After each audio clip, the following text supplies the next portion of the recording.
কিন্তু অনেক ক্ষেত্রে দেখা যায় যাদের অনিয়মিত হয় মাসিক শুরু হওয়ার শুরু থেকে পরবর্তীতে দেখা যায় এই অনিয়মিত মাসিকের কারণে তাদের অন্যান্য গাইনোকোলজিক্যাল বিভিন্ন ধরনের সমস্যা দেখা দিচ্ছে, এটি আসলে কেন হয়? আচ্ছা, এখানে মাসিকের অনিয়মটা দুভাবে হতে পারে। একটা হতে পারে যে খুব বেশি মাসিক হচ্ছে, আরেকটা গ্রুপ আছে মানে ওই টিন এজে যেটা দেখা যায় যে তাদের মাসিকটা খুব ইরেগুলার হচ্ছে, হয়তো তাদের দেখা যায় যে 3 মাস পরে, 6 মাস পরে, 1 বছর পরে হচ্ছে। এভাবে দেখা যায় যে মেডিসিন না নিলে তাদের পিরিয়ডই হচ্ছে না। এবং তাদের আরেকটা ফিচার দেখা যায় যে তাদের ওয়েটটা খুব বেশি বেড়ে যায়, মুটিয়ে গেছে। তাদের হয়তো 6 মাস, 3 মাস, 4 মাস পর মানে একবার একদিনের জন্য একটা পিরিয়ড হচ্ছে। ইভেন হয়তো দেখা যাচ্ছে মেডিসিন না নিলে তাদের পিরিয়ড হচ্ছে না। তো এগুলো কিন্তু একটা কন্ডিশন যেটা আছে পিসিও, পলিসিস্টিক ওভারিয়ান ডিজিজ বা পলিসিস্টিক ওভারিয়ান সিনড্রোম, সেটা কিন্তু মানে ফিচারগুলো হয়। এবং সেক্ষেত্রে আমি যেটা বলেছি ওয়েটটা বেশি হয়, এখানে কিছু হরমোনাল ইমব্যালেন্সের জন্য পিসিওএস কন্ডিশনটা হয়ে থাকে। এবং দেখা যায় যে এদের আরেকটা ফিচার হচ্ছে এদের, আমি যেটা বলেছি হরমোনাল ইমব্যালেন্সের মধ্যে দেখা যায় এই সমস্ত মেয়েদের তাদের এন্ড্রোজেন নামক হরমোন বা মেল হরমোন, ছেলেদের যে হরমোন বডিতে থাকে যেটা বেশি থাকে, মেয়েদের শরীরে দেখা যায় এই হরমোনটা বেশি থাকে। এবং আলটিমেটলি দেখা যায় ছেলেদের মতো এদের মুখে ফেসে হয়তো মোচ দাড়ির মতো হয়, সমস্ত বডিতে একটু ছেলেদের মতো লোমটা বেশি হয়, তো এরা মুটিয়ে যায়, এদের পিরিয়ডটা ইরেগুলার হয়, মুখে ওয়েল স্কিন হয়, একনি হয়, পিছনে কালো কালো ছোপ হয়। এই কন্ডিশনটাকে আমরা পিসিওএস বলে থাকি। এবং এরাই আবার হয়তো একটু কিছুদিন পরে যখন ম্যারিড হয়, বিয়ে হয়, তখন তারা কিন্তু বন্ধ্যাত্ব নিয়ে আসে।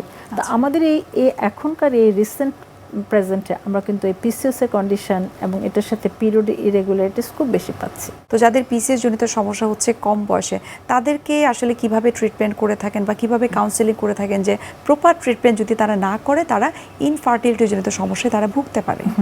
হ্যাঁ, এবং শুধু ইনফার্টিলিটি না, আরও কিছু কমপ্লিকেশন হয় এই সমস্ত রোগীদের, যেটা হরমোনাল ইমব্যালেন্সের কথা বলছিলাম, তাদের কিন্তু ডায়াবেটিস যেটা মানে ইনসুলিন রেজিস্ট্যান্স থাকে, আমরা যদি ইনভেস্টিগেশন করি ইনসুলিন রেজিস্ট্যান্স থাকে, এবং আলটিমেটলি কিন্তু তারা হয়তো ডায়াবেটিস ইন ফিউচার ডায়াবেটিসের মতো কমপ্লিকেশনে ভুগতে পারে।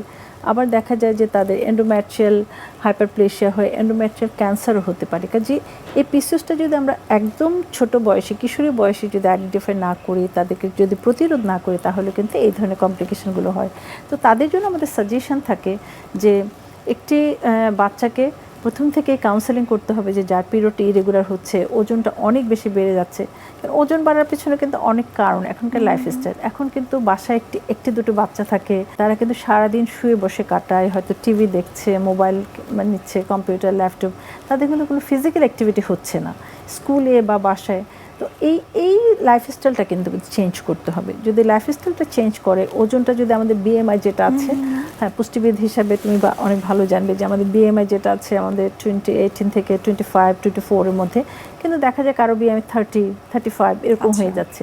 তো এই বিএমআইটা যদি আমরা মেনটেন করতে পারি, যেটার জন্য আমাদের দরকার proper diet, proper nutrition, healthy food এবং এক্সারসাইজ, ফিজিক্যাল অ্যাক্টিভিটি, আমরা যদি ওজনটা নিয়ন্ত্রণ করতে পারি, তাহলে কিন্তু পিসিওএসের সমস্যাটা আমরা অনেকটাই ওভারকাম করতে পারি। এবং এই পিসিওএস জনিত যে জটিলতাগুলো, বন্ধ্যাত্ব, ডায়াবেটিস, তারপর হচ্ছে এন্ডোমেট্রিয়াল ক্যান্সার, এগুলো থেকে কিন্তু আমরা নিজেদের সেভ করতে পারি।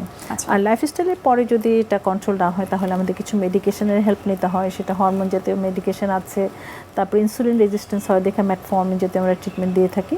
তো এইটা হচ্ছে এই টিনেজে আমরা এই দু ধরনের প্রবলেমগুলো পেয়ে